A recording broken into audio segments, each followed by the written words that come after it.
ওসমান হাদি হত্যায় নতুন মোড়, ফয়সাল ছাড়াও মির্জা আব্বাস ও প্রশাসনের চাঞ্চল্যকর অনুসন্ধান, অবশেষে ঢাকায় আটক। এবং সর্বশেষ জানিয়ে দিব হাদির খুনি ফয়সালের নতুন ভিডিও ফাঁস, ফেঁসে গেল আইনজীবী ও মির্জা আব্বাস। আমরা হন্যে হয়ে খুঁজছি ফয়সাল করিম মাসুদকে, যে কিনা ইনকেলাব মঞ্চের মুখপাত্র শরীফ উসমান হাদিকে প্রকাশ্যে গুলি করে চলে গেছে। আর এই ঘাতক কিনা প্রশাসনের নাকের ডগায় বসে ছিনিমিনি খেলছে। কিন্তু আজ সকালে ফয়সাল করিম মাসুদকে নিয়ে আমরা এমন এক তথ্য পেয়েছি যে তা দেখে মাথায় রক্ত উঠে গেছে। খুনি কি সত্যিই পলাতক? খুনি কি সত্যিই দেশ থেকে পালিয়ে গেছে, নাকি প্রশাসনের ড্রয়িং রুমে বসে চা খাচ্ছে? আজ ৪ জানুয়ারি খুনি ফয়সাল করিম মাসুদকে নিয়ে এমন একটা ভয়াবহ তথ্য সামনে এসেছে যা দেখে আপনি নিজেই যাচ করতে পারবেন যে প্রশাসন আসলে এর সাথে কতটা ওতপ্রোতভাবে জড়িত। আপনি এটা কল্পনাও করতে পারবেন না যে আসলে কেন এতদিন ফয়সালকে নিয়ে নানান নাটক সাজিয়েছিল প্রশাসন। এর সাথে সরকারের উচ্চ পর্যায়ের কত বড় বড় কর্মকর্তা জড়িত তা জানলে আপনার টনক নড়বে। তাই অনুরোধ রইল ভিডিওটা সম্পূর্ণ দেখার। চলুন ভিডিওতে একটা লাইক দিয়ে একদম শেষ মুহূর্ত পর্যন্ত ভিডিওটা উপভোগ করি। শরীফ উসমান বিন হাদির খুনি ফয়সাল করিম মাসুদ অভিনয় করেছে খোদ সরকারের মাদকদ্রব্য নিয়ন্ত্রণ অধিদপ্তরের ডিএনসির জনসচেতনতামূলক বিজ্ঞাপনে। আরও অবাক করা বিষয় হল এটি করা হয়েছে এই ইউনূস সরকারের আমলেই। আপনি কি চিন্তা করতে পারছেন ঘটনা আসলে কতটা ভয়াবহ? যে দপ্তর মাদক আর সন্ত্রাস নির্মূল করবে, তাদের ব্র্যান্ড অ্যাম্বাসেডর এমন একজন যিনি প্রফেশনাল কিলার এবং মাদক ও সন্ত্রাসী কর্মকাণ্ডের সাথে নিবিড় সম্পর্ক যার। এর সবচেয়ে বড় নাটক শুরু হয় যখন ফয়সালের এই ভিডিওটা ভাইরাল হয়। ভিডিওটা ভাইরাল হওয়ার পরপরই ডিএনসি তড়িঘড়ি করে এই ভিডিওটা ডিলিট করে দেয়। কিন্তু কেন প্রমাণ লুটপাটের এত তাড়াহুড়ো তাদের? প্রশাসনের অন্দরমহলে এসব লুটপাটের সাথে জড়িত থাকা জঘন্য পশুদের কি এমন স্বার্থ লুকিয়ে আছে প্রমাণ গায়েব করতে? আর এর সাথে জড়িত যেই জজ, যে কিনা ফয়সালকে জামিন দিয়েছিল, এবং বিএনপির 2 লুভি রাষ্ট্রের খয়রাতি আইনজীবীকেও নিয়ে বেরিয়ে এসেছে গাহিম করা তথ্য। মাদকদ্রব্য নিয়ন্ত্রণ অধিদপ্তরেরই চ্যানেলে TBC4 ফাইনাল নামের একটি ভিডিও ছিল। এটি প্রথম আপলোড করা হয় গত বছরের 23 জানুয়ারি। এরপর রহস্যজনকভাবে এই TBC4 ফাইনাল নামের ভিডিওটা আবারও আপলোড করা হয় 4 নভেম্বর এবং 25 নভেম্বর। এই ভিডিওতে হাদির শুটার ফয়সাল করিম মাসুদকে কেন্দ্রীয় চরিত্রে অভিনয় করতে দেখা যায়। এতটুকু পর্যন্ত ঠিকঠাক, কিন্তু গতকাল যখন ভিডিওটা ভাইরাল হয় তখন সবাই চিনে ফেলে এই কেন্দ্রীয় চরিত্রে থাকা ব্যক্তি ফয়সাল করিম মাসুদ উর্ফে দাউদ খান। আর এর পরপরই ডিএনসির ইউটিউব চ্যানেল থেকে তড়িঘড়ি করে ভিডিওটা ডিলিট করে দেওয়া হয়। আর এই ভিডিও ডিলিট করার মাধ্যমেই সবকিছু স্পষ্ট হয়ে গেল যে এই ফয়সালের সাথে সরকার পক্ষের সুশীল সমাজ কতটা জড়িত। যদি তারা নিজের জায়গায় সৎ থাকত, যদি তাদের মধ্যে ভেজাল না থাকত, তবে কেন তড়িঘড়ি করে ভিডিওটা ডিলিট করা হলো? এই ঘটনাটা কি প্রমাণ করে না যে শুটার ফয়সালের সাথে ডিএনসির কোনো উচ্চ পর্যায়ের নেতার কানেকশন আছে? তাদের আমলনামা ঢাকার জন্যই কি এই ভিডিওটা মুছে দেওয়া হলো? এই বিজ্ঞাপন বানাতে অনেকটা সময়ের প্রয়োজন হয়। সেখানে কে কোন চরিত্রে অভিনয় করবে, কাকে দিয়ে অভিনয় করালে ঠিকঠাকভাবে সবকিছু হবে, সেটাও ভাবার বিষয়।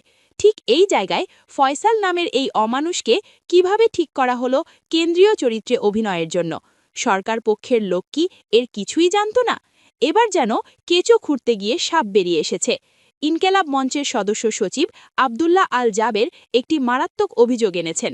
তিনি দাবি করেছেন টিবিসির তৈরির টেন্ডার নাকি খোদ ফয়সালই পেয়েছিল। এর মানে দাঁড়ায় ফয়সাল শুধু একজন অভিনেতা নন, সে একজন সরকারি ঠিকাদারও। সে তার নিজস্ব কোম্পানির মাধ্যমেই এটি তৈরি করেছে। ভাবার বিষয় হলো জনগণের ট্যাক্সের টাকা গেছে খুনির পকেটে, আর সেই খুনি টাকা দিয়ে হাদির জন্য বুলেট কিনেছে। আবদুল্লাহ আল জাবের আরও একটা প্রশ্ন তুলেছেন। 5 অগস্টের গণ অভ্যুত্থানের পরও প্রশাসনের ভেতরে ঘাপটি মেরে থাকা আওয়ামী লীগের পুরনো সেটআপের লোকজনে কি ফয়সালকে দিয়ে এই কাজ করিয়ে নিয়েছে? এখন আসি মূল পার্টে। একজন প্রফেশনাল শুটার, একজন সন্ত্রাসী এবং মাদকের সাথে জড়িত এই অপরাধীকে কিভাবে জামিন দিল আদালত? আজও সেই প্রশ্নের উত্তর মিলেনি। জুলাই গণ অভ্যুত্থানের পরপরই 2024 সালের 8 নভেম্বর ডাকাতির সময় অস্ত্রসহ গ্রেফতার হন ফয়সাল করিম মাসুদ। রাজধানীর মোহাম্মদপুরের আদাবর এলাকায় একটি অফিসে ঢুকে অস্ত্রের মুখে ১৭ লাখ টাকা লুটের ঘটনায় র্যাব তাকে গ্রেফতার করেছিল। পরবর্তীতে বিতর্কিত এক জামিনে ছাড়া পান খুনি, কিন্তু কোন জজ তাকে এই জামিন দিল এবং সুপারিশ করতে কারা পেছনে গেম খেলল সেই প্রশ্নের উত্তরটাও অজানা। ইনকেলাব মঞ্চের ঢাকা বিশ্ববিদ্যালয় শাখার মুখপাত্র তাসনিম জুমা গতকাল শনিবার সামাজিক যোগাযোগ মাধ্যম ফেসবুকে এক চাঞ্চল্যকর তথ্য দিয়েছেন। ফাতিমা তাসনিম জুমা তার পোস্টে লিখেছেন, এই খুনের জন্যই ফয়সালকে জামিনে বের করা হয়েছিল। সরকারে বসে কে এই জামিনের জন্য তদবির করেছিল? কোন জজ এই রায় দিয়েছিল? কে কার রিক্রুট করা? কোন আইনজীবী জামিন করিয়েছে? কার চ্যানেলে এসে ইনকেলাবে এসেছে? তিনি আরও লিখেন, কোভিড নামে যাকে গ্রেফতার করা হলো সে সেন্টারে যেদিন প্রথম অ্যাটেম্পট নেয় সেদিন ফয়সালের সঙ্গেই ছিল। ফয়সাল ছাড়া তার কাছেও লিড থাকার হাই চান্স আছে। তবু কেন মামলার অগ্রগতি নেই? নতুন কোনো তথ্য পাওয়া যাচ্ছে না কেন বলা হচ্ছে? এই প্রশ্নগুলোর উত্তর অনুসন্ধানী সাংবাদিকরা জাতির সামনে উন্মুক্ত করলে অনেক জট খুলে যায়। এর আগে আমরা জেনেছি, ইনকেলাব মঞ্চের মুখপাত্র শরীফ উসমান বিন হাদিকে গুলি করার ঘটনায় অভিযুক্ত ফয়সাল করিম মাসুদের পক্ষে দায়ের করা জামিন পিটিশনে যুক্ত 2 আইনজীবী বিএনপিপন্থী এমন দাবি করেছে অনলাইন প্ল্যাটফর্ম দ্য ডিসেন্ট। তাদের ফেসবুক পেজে প্রকাশিত অনুসন্ধানী পোস্টে এ তথ্য জানানো হয়। পোস্টে বলা হয়, ফয়সাল করিম মাসুদের পক্ষে জামিন পিটিশন দায়ের করেছেন আইনজীবী মোহাম্মদ মাহফুজা রহমান। তিনি বিএনপির কেন্দ্রীয় নেতা ব্যারিস্টার কায়সার কামালের ঘনিষ্ঠজন এবং বাংলাদেশ জাতীয়তাবাদী ছাত্রদলের সাবেক সহ আইন সম্পাদক। দ্য ডিসেন্ট আদালত থেকে সংগৃহীত নথি, ওকালতনামা এবং সুপ্রিম কোর্ট বার অ্যাসোসিয়েশনের সদস্য তালিকার তথ্য মিলিয়ে বিষয়টি নিশ্চিত করেছে বলে দাবি করা হয়েছে।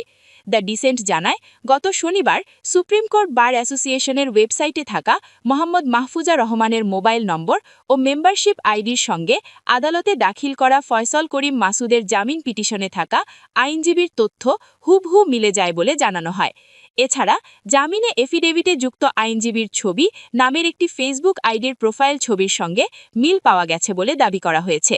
পোস্টে আরও বলা হয়, উক্ত ফেসবুক আইডিতে মাহফুজা রহমানের সঙ্গে বিএনপি নেতা ব্যারিস্টার কায়সার কামালের ঘনিষ্ঠতার একাধিক ছবি ও পোস্ট রয়েছে, যেখানে কায়সার কামালকে স্যার ও প্রিয় অভিভাবক হিসেবে উল্লেখ করা হয়েছে। 2023 সালের 19 নভেম্বর একটি পোস্টে কায়সার কামালকে অভিনন্দন জানিয়ে মাহফুজা রহমান লিখেন, তিনি চেয়ারপারসনের ফরেন অ্যাফেয়ার্স অ্যাডভাইজারি কমিটির স্পেশাল অ্যাসিস্ট্যান্ট নিযুক্ত হওয়ায় শুভেচ্ছা জানান। গত 12 ডিসেম্বর দুপুরে ঢাকার পুরনো পল্টনের বক্স কালভার্ট রোডে ওসমান হাদিকে গুলি করে পালিয়ে যায় দুর্বৃত্তরা। প্রথমে তাকে ঢাকা মেডিকেল কলেজ হাসপাতালে ও পরে এভার কেয়ার হাসপাতালে চিকিৎসা দেওয়া হয়।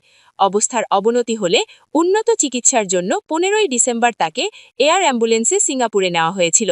20 ডিসেম্বর দুপুর 2:30টায় জাতীয় সংসদ ভবনের দক্ষিণ প্লাজায় লাখো জনতার অংশগ্রহণে হাদির জানাজার পর জাতীয় কবি কাজী নজরুল ইসলামের সমাধি চত্বরে তাকে দাফন করা হয়। অবশেষে দিনের আলোর মতোই পরিষ্কার হতে শুরু করেছে ওসমান হাদিকে গুলি করে হত্যার পিছনের আসল মাস্টারমাইন্ড কারা। শহীদ ওসমান হাদির খুনি ফয়সাল একটি ভিডিও প্রকাশ করে দাবি করেছে যে সে দুবাইতে আছে এবং সে নির্দোষ। ভিডিওটি দেখে অনেকে আবেগে আপ্লুত হয়েছেন, কিন্তু থামুন, আবেগের আগে বিবেককে কাজে লাগান। আমাদের হাতে আসা প্রমাণ এবং সাংবাদিক ইলিয়াস হোসেনের ব্রেকিং নিউজ বলছে ফয়সাল দুবাইতে নেই, সে মিথ্যে বলেছে। অনলাইনে চেক করে দেখা যাচ্ছে ফয়সাল যে ভিসা দেখিয়েছে তার status file closed. File closed মানে সে দুবাইতে ঢুকতে পারেনি অথবা তার ভিসা বাতিল হয়েছে, অর্থাৎ সে দেশেই কোনো নিরাপদ আস্থানায় বসে দুবাই নাটক সাজাচ্ছে। তাহলে প্রশ্ন হলো, খুনি কেন নিজেকে বিদেশে দেখানোর চেষ্টা করছে এবং তার এই ভিডিওর স্ক্রিপ্ট আসলে কার লেখা? আজ আমরা উন্মোচন করব ওসমান হাদির খুনিকে বাঁচানো এবং হাদির চরিত্র হনন এক ভয়ঙ্কর ব্লুপ্রিন্ট। ঘটনার পিছনের ঘটনা আরও গভীর। ডিসেম্বরের 13 তারিখ cyber crime expert Tanvir Hasan Joha এবং তার টিম খুনিকে গ্রেফতারের প্রায় সব প্রস্তুতি শেষ করে ফেলেছিল। খুনি জালে আটকা পড়ার ঠিক আগ মুহূর্তেই সিনারিওতে এন্ট্রি নেন জুলকারনাইন সায়ের। হঠাৎ করেই কাহিনীর মোড় ঘুরে যায়। যমুনা টেলিভিশন কাহিনী অন্যদিকে ডাইভার্ট করে। এরপর ডিএমপি নাটক করে জানালো বেনাপোল বা ইন্ডিয়া বর্ডার থেকে দুজনকে গ্রেফতার করেছে ইন্ডিয়ান পুলিশ। পরে দেখা গেল সেটাও মিথ্যে। আসলে কাউকেই গ্রেফতার করা হয়নি। ইন্ডিয়ার পুলিশ পরে এ দাবি প্রত্যাখ্যান করেছে। প্রথমে জুলকারনাইন সায়েরের দলের নাজমুস সাকিব একটা ভিডিও ছাড়ল, আর এরপর ফয়সাল নিজে ভিডিও দিল। এই টাইমিং কি কাকতালীয়? মোটেও না। জুলকারনাইন এবং তার দলবল প্রথম থেকেই ঘটনার মোড় ভরাতে উঠে পড়ে লেগেছে। সবাই মুখে কুলুপ এঁটে বসে আছে, কারণ ডাল মে কুচ কালা হ্যায়। সাংবাদিক ইলিয়াস ঠিকই বলেছেন, খুনি দেশেই আছে এবং তাকে শেল্টার দেওয়া হচ্ছে। ফয়সালের ভিডিওটি যারা গভীরভাবে দেখেছেন তারা খেয়াল করবেন, সে শুধু নিজেকে নির্দোষ দাবি করেনি, সে খুব কৌশলে শহীদ ওসমান হাদির চরিত্রের ওপর আঘাত হেনেছে। সে হাদিকে একটা রাজনৈতিক দলের প্রোডাক্ট বলেছে, সরকারি কাজ পাইয়ে দেওয়ার জন্য ঘুষের লেনদেনের গল্প ফেঁদেছে। কিন্তু কেন? একজন মৃত মানুষের বিরুদ্ধে ঘুষের অভিযোগ কেন? কারণ খুনি এবং তার মাস্টারমাইন্ডরা জানে হাদি এখন আর শুধু একজন ব্যক্তি নন, তিনি একটি স্পিরিট বা চেতনা। তরুণরা তাকে আইকন মানছে। তাই খুনিকে দিয়ে এমন কথা বলানো হচ্ছে যাতে সাধারণ মানুষ ভাবতে শুরু করে যে ও, হাদি তো ঘুষের কারবার করত, সে তো পলিটিক্যাল প্রোডাক্ট। উদ্দেশ্য পরিষ্কার, নিজেকে নির্দোষ প্রমাণ করা নয়, বরং হাদির প্রতি শ্রদ্ধা ও আবেগ ধ্বংস করা। খুনি এখনও মিশনেই আছে, আর সেই মিশন হল ক্যারেক্টার অ্যাসাসিনেশন বা চরিত্র হনন। এই স্ক্রিপ্ট অনেকটা তামিল সিনেমার মতো। ভিলেন যখন নায়কের সাথে শক্তিতে পারে না, তখন সে নায়কের চরিত্র নষ্ট করে জনসমর্থন কমানোর চেষ্টা করে। সতর্ক করে দিচ্ছি, সামনে আলো ভয়ঙ্কর কিছু হতে পারে। আজ ঘুষের অভিযোগ এসেছে, কাল হয়তো দেখব এআই দিয়ে বানানো কোনো ব্লু ফিল্ম বা আপত্তিকর ভিডিও ফাঁস হয়েছে। এরপর হয়তো কোনো ভাড়াটে নারী এসে বলবে আমি প্রেগনেন্ট, পেটে হাদির বাচ্চা।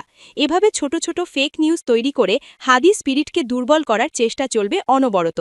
তারা চায় সাধারণ মানুষ যেন বিরক্ত হয়ে বলে, ধুর, হাদি মনে হয় খারাপই ছিল। একবার যদি এই বিশ্বাসটা ভাঙা যায়, তবেই ভারতীয় আধিপত্যবাদের দালালরা জিতে যাবে। কারণ শহীদদের বিতর্কিত করতে পারলেই জাতি হিসেবে আমরা মেরুদণ্ডহীন হয়ে পড়ব। খুনির ভিসা ক্লোজড স্টেটাস প্রমাণ করে সে মিথ্যাবাদী, তার বাকি কথাগুলো সাজানো মিথ্যা। এদিকে ওসমান হাদি হত্যাকাণ্ডের মূল অভিযুক্ত ফয়সাল করিম মাসুদের ভিডিওটি ভাইরাল হওয়ার পর থেকে একটাই প্রশ্ন ঘুরপাত খাচ্ছে, এটা কি এআই দিয়ে বানানো? কারণ ভিডিওর কিছু জায়গায় তার দাড়ি হঠাৎ অদৃশ্য হয়ে যাচ্ছে। অনেকে দাবি করছেন এটি ডিপফেক, কিন্তু দ্য ডিসেন্টের গভীর পর্যবেক্ষণ এবং ফরেন্সিক অ্যানালিসিস সম্পূর্ণ ভিন্ন কথা বলছে। আজ আমরা এই ভিডিওর ব্যবচ্ছেদ করব, জানব দাড়ি কেন গায়েব হলো, ফয়সাল কি সত্যি দুবাই কিনা, সবচেয়ে বড় কথা, মৃত্যুর পর ওসমান হাদির বিরুদ্ধে ৫ লাখ টাকার ঘুষের অভিযোগ কেন আনা হলো। প্রথমে আসি টেকনিক্যাল বিশ্লেষণে। দ্য ডিসেন্ট অন্তত 4টি নির্ভরযোগ্য এআই যাচাই টুল দিয়ে পরীক্ষা করে নিশ্চিত করেছেন ভিডিওটি এআই জেনারেটেড নয়। ভিডিওতে ফয়সালের চোখের পলক, মুখভঙ্গি এবং ব্যাকগ্রাউন্ড নয়েজ সবই ন্যাচারাল বা বাস্তব। ব্যাকগ্রাউন্ড নয়েজ শুনলেই বোঝা যায় এটা দুবাইয়ের নয়, হয় ইন্ডিয়া কিংবা বাংলাদেশের। তাহলে দাড়ি অদৃশ্য হলো কেন? বিশ্লেষণ বলছে ভিডিও রেকর্ড করার সময় ফয়সাল মোবাইলের কোনো বিউটি ফিল্টার বা ফেস ফিল্টার ব্যবহার করেছেন। ফয়সাল যখন নির্দিষ্ট একটি মুখভঙ্গি পড়ছেন, তখন এই ফিল্টারটি গ্লিচ করছে, যার ফলে মনে হচ্ছে দাড়ি নেই। এটি এআই দিয়ে পুরো ভিডিও বানানোর প্রমাণ নয়, বরং ফিল্টার অন থাকার সাইড এফেক্ট, অর্থাৎ ভিডিওর ব্যক্তিটি রক্ত মাংসের ফয়সালি। দ্বিতীয়ত, ফয়সাল দাবি করেছেন তিনি দুবাই আছেন, কিন্তু ভিডিওতে তিনি এমন কোনো প্রমাণ দেখাননি, যেমন দুবাইয়ের রাস্তা বা ল্যান্ডমার্ক। মুখের কথা ছাড়া তার অবস্থানের কোনো ভিত্তি নেই। আর আগেই বলা হয়েছে তার ভিসার ফাইল ক্লোজড, অর্থাৎ দুবাইয়ের দাবিটি ধোপে টেকে না। তৃতীয়ত, ফয়সাল ভিডিওতে একটি ডাহা মিথ্যা কথা বলেছেন। তিনি বলেছেন হাদিকে হত্যার সময় বাইকে আমি ছিলাম না, অথচ ডিসেন্ট এবং আইন শৃঙ্খলা বাহিনীর তদন্তে সিসিটিভি ফুটেজ বিশ্লেষণ করে আগেই প্রমাণিত হয়েছে হত্যাকাণ্ডের সময় বাইক চালাচ্ছিলেন আলমগীর শেখ, আর পিছনে বসে গুলি চালিয়েছেন এই ফয়সাল করিম। নিজের পিঠ বাঁচাতেই তিনি এমন নির্লজ্জ মিথ্যাচার করছেন। ভিডিওর সবচেয়ে জঘন্য এবং উদ্দেশ্যপ্রণোদিত অংশটি হল শেষের প্যারাগ্রাফটি। ফয়সাল অভিযোগ করেছেন ওসমান হাদি নাকি তাকে মন্ত্রণালয় থেকে 2টি কাজ পাইয়ে দেওয়ার কথা বলে অগ্রিম 5 লাখ টাকা ঘুষ নিয়েছিলেন। একটু বিবেক দিয়ে ভাবুন, ওসমান হাদি তো মারা গেছেন, মৃত মানুষ তো আর এসে বলতে পারবে না আমি টাকা নেইনি। এই সুযোগটাই খুনি নিচ্ছেন, হাদির জীবদ্দশায় তার বিরুদ্ধে তদবির বাণিজ্যের কোনো অভিযোগ কেউ শোনেনি, বরং তিনি ছিলেন অন্তর্বর্তীকালীন সময় ক্ষমতাবর্দের অনিয়মের বিরুদ্ধে সবচেয়ে সোচ্চার কণ্ঠস্বর। যিনি অন্যের দুর্নীতির বিরুদ্ধে লড়াই করতেন, তিনি নিজে দুর্নীতি করলে সেটা কখনোই গোপন থাকত না, ফাঁস হয়ে যেত। আসলে ফয়সাল এবং তার মাস্টারমাইন্ডরা বুঝতে পেরেছে হাদি এখন একটি স্পিরিট বা চেতনায় পরিণত হয়েছেন। তাকে শারীরিকভাবে হত্যা করা হয়েছে, এখন তার চরিত্র হত্যা করা হচ্ছে, যাতে সাধারণ মানুষ ভাবে হাদি তো টাকার কারবার করত। এই 5 লাখ টাকার গল্প মূলত হাদি স্পিরিটকে কালিমা লিপ্ত করার এক ঘৃণ্য অপকৌশল। প্রিয় দর্শক, খুনি যখন কোণাঠাসা হয়ে পড়ে তখন সে মিথ্যার আশ্রয় নেয়। ফয়সালের ভিডিওটি সেই হতাশারই বহিঃপ্রকাশ। শাহাবুদ্দিন চুপচাপ থেকেও নেপথ্যে একটি নতুন সামরিক প্রশাসনিক চক্রান্তে জড়িত ছিলেন। প্রধান উপদেষ্টা ডক্টর ইউনূস ও খালেদা জিয়ার নেতৃত্বে গঠিত নতুন প্রশাসনের স্থিতিশীলতা ব্যাহত করতে চেয়েছিলেন তিনি। রাত ৩:৪৫ চারদিকে নিস্তব্ধতা। হঠাৎ করেই উত্তরের ১১ নম্বর সেক্টরের একটি বাড়িতে হেলিকপ্টার থেকে নামেন মুখোশধারী কমান্ডো বাহিনী। গাড়িটি ঘিরে ফেলা হয় পুরোপুরি। আশপাশে মোতায়েন করা হয় র্যাব ও পৃথিবীর অতিরিক্ত সদস্য। অভিযান ও চলে মাত্র ৪ মিনিট। এরপরই সেনা সদস্যের হ্যান্ডক্রাফটে বাধা অবস্থায় বের হয়ে আসেন শাহাবুদ্দিন চুপ্পু। সরকারি ঘোষণায় বলা হয়েছে, সাবেক রাষ্ট্রপতি শাহাবুদ্দিন চুপ্পুর বিরুদ্ধে রাষ্ট্রদ্রোহিতার স্পষ্ট অভিযোগ রয়েছে। তিনি গোপনে ভারতীয় ও কিছু আন্তর্জাতিক গোয়েন্দা সংস্থার সঙ্গে নিয়মিত যোগাযোগ রক্ষা করে চলছিলেন। এছাড়াও প্রধানমন্ত্রী শেখ হাসিনার পালানোর পর তিনি নিজেকে অন্তর্বর্তীকালীন শক্তি বলে দাবি করে কিছু উচ্চপদস্থ সরকারি কর্মকর্তাকে সরকার বিরোধী কাজে প্ররোচনা দিয়েছেন বলে জানা গেছে। সেনাপ্রধান ওয়াকারুজ্জামান এক বিবৃতিতে বলেন, রাষ্ট্রের নিরাপত্তা ও সংবিধান রক্ষার স্বার্থে আমরা কোনো আপোষ করব না। চুপচাপ থাকাই মানুষটি রাষ্ট্রের অভ্যন্তরে গভীর ষড়যন্ত্রে লিপ্ত ছিলেন। রাষ্ট্রপতির নির্দেশ অনুযায়ী আমরা এই অভিযান পরিচালনা করেছি। খালেদা জিয়া, যিনি বর্তমানে দেশের রাষ্ট্রপতি এবং জাতীয় স্থিতিশীলতার প্রতীক হিসেবে গণ্য হচ্ছেন, এই গ্রেপ্তারের মাধ্যমে পরিষ্কার বার্তা দিলেন নতুন বাংলাদেশ ষড়যন্ত্র। পুরনো ক্ষমতা কেন্দ্র, বিদেশি প্রভাবশালী চক্রের কোনো স্থান নেই। রাষ্ট্রপতি ভবন সূত্র বলছে, শাহাবুদ্দিন চোখবুকে আটক রেখে প্রথমে ঢাকা ক্যান্টনমেন্টে নেওয়া হয়। পরে তাকে আর্মি ইন্টেলিজেন্স ইউনিটে কয়েক ঘন্টার জিজ্ঞাসাবাদের পর এখন রাখা হয়েছে কাশিমপুর হাই সিকিউরিটি কারাগারে। প্রধান উপদেষ্টা ডাক্তার মোহাম্মদ ইউনূস এক বিবৃতিতে বলেছেন, যে কোনো মূল্যে আমরা জনগণের সরকারকে রক্ষা করব। যারা গোপনে দেশের বিরুদ্ধে কাজ করছে তাদের জন্য আমাদের প্রশাসনে কোনো জায়গা নেই। তিনি সাহসী কথার জন্য সেনাপ্রধান ওয়াকারুজ্জামান ও সেনাবাহিনীকে ধন্যবাদ জানান। ঘটনার পরপরই সামাজিক যোগাযোগ মাধ্যমে ছড়িয়ে পড়ে শাহাবুদ্দিন চুপ্পুর গ্রেপ্তারের ভিডিও। কেউ কেউ লিখছেন, অবশেষে মুখোশগুলো চুপচাপ। রাষ্ট্রপতির আরেকজন লিখেছেন, দেশ আজ নিরাপদ, কারণ খালেদা জিয়া জেগে আছেন। তবে একটি চক্র বিষয়টি নিয়ে আন্তর্জাতিক মহলে মানবাধিকার লঙ্ঘন বলে প্রচারণা চালানোর চেষ্টা করছে। যদিও সরকারের পক্ষ থেকে বারবার বলা হচ্ছে, সমস্ত প্রক্রিয়া সংবিধান ও আইনের আওতায় থেকেই হয়েছে। যারা গেছে, শাহাবুদ্দিন চুপ্পুর বিরুদ্ধে একটি বিশেষ ট্রাইব্যুনালে রাষ্ট্রদ্রোহ মামলা দায়ের করা হচ্ছে। তার সম্পৃক্ততার বিষয়ে বিস্তারিত তদন্তের পর আরও উচ্চ পর্যায়ের ব্যক্তিদের নামও আসতে পারে বলে আভাস দিয়েছেন গোয়েন্দারা। এই অভিযান শুধু একজন ব্যক্তিকে গ্রেফতারের ঘটনা নয়, এটি একটি বার্তা, একটি পদক্ষেপ, একটি সিদ্ধান্ত যা প্রমাণ করে রাষ্ট্রপতি খালেদা জিয়া ও প্রধান উপদেষ্টা ডক্টর ইউনূসের নেতৃত্বাধীন প্রশাসন আজ অপ্রতিরোধ্য। এখন সময় জনগণের পাশে দাঁড়ানোর, দেশের জন্য একজোট হয়ে ষড়যন্ত্রকারীদের বিরুদ্ধে রুখে দাঁড়াবার। কারণ এই বাংলাদেশ আর আগের মতো নরম নয়। এখন এখানে আছে সেনাপ্রধান ওয়াকারুজ্জামান, আছেন ডক্টর ইউনূস আর আছেন খালেদা জিয়া, যারা রাষ্ট্র রক্ষায় কেউ আপোষ করেন না। সাবেক প্রধান নির্বাচন commissioner K M Nurul Huda ২০১৮ সালের সংসদ নির্বাচনের ভোট চুরির সাথে জড়িত তো ছিল পুলিশ সেনাবাহিনী ভয়ঙ্কর অপকর্ম ফাঁস। ২০১৮ সালের সংসদ নির্বাচনে দিনের ভোট রাতে হয়েছে বলে আদালতের কাছে স্বীকার করেছেন সাবেক প্রধান নির্বাচন commissioner K M Nurul Huda. আদালতে দেয়া জবানবন্দিতে তিনি বলেছেন, আওয়ামী লীগের সরাসরি হস্তক্ষেপে দিনের ভোট রাতে করার সহ নানা অনিয়ম হয়েছে। তখন গোয়েন্দা সংস্থা এনএসআই ও ডিজিএফআই এর কর্মকর্তাদের মাধ্যমে পুরো নির্বাচন ব্যবস্থা নিয়ন্ত্রণ করা হয়েছিল বলে তিনি পরে বুঝতে পারেন। একাদশ জাতীয় সংসদের ভোট হয়েছিল ২০১৮ সালের ৩০ ডিসেম্বর। ওই নির্বাচনের পরপরই দিনের ভোট রাতে করার বিষয়টি দেশে বিদেশে ব্যাপক আলোচিত হয়। প্রায় ৭ বছর পর নির্বাচনের সেই অনিয়মের বিষয়টি তৎকালীন সিসি নিজে আদালতের কাছে দেয়া ১৬৪ ধারার জবানবন্দিতে তুলে ধরেছেন। জবানবন্দিতে তার এই বক্তব্য সংশ্লিষ্ট সূত্রে জানা গেছে, সাবেক সিসি নুরুল হুদা গত মঙ্গলবার ঢাকার চিফ মেট্রোপলিটন ম্যাজিস্ট্রেট আদালতে ১৬৪ ধারায় স্বীকারোক্তিমূলক জবানবন্দি দেন। জবানবন্দি রেকর্ড করেন সিএমএম আদালতের অ্যাডিশনাল সিএমএম মোহাম্মদ জিয়াদুর রহমান। দিনের ভোট রাতে করার অভিযোগে বিএনপির এক নেতার করা রাজধানীর শেরেবাংলা নগর থানায় মামলায় গত ২২ জুন গ্রেপ্তার হন নুরুল হুদা। গ্রেপ্তারের পরদিন তিনি আত্মপক্ষ সমর্থন করে আদালতকে বলেন 2018 সালের নির্বাচন বিতর্কিত হয়েছে, সেই বিতর্কের দায় নির্বাচন কমিশনের নয়। এরপর 2 দফায় তাকে আটক দিন রিমান্ডে নিয়ে জিজ্ঞাসাবাদ করে পুলিশ। তিনি বর্তমানে কারাগারে আছেন।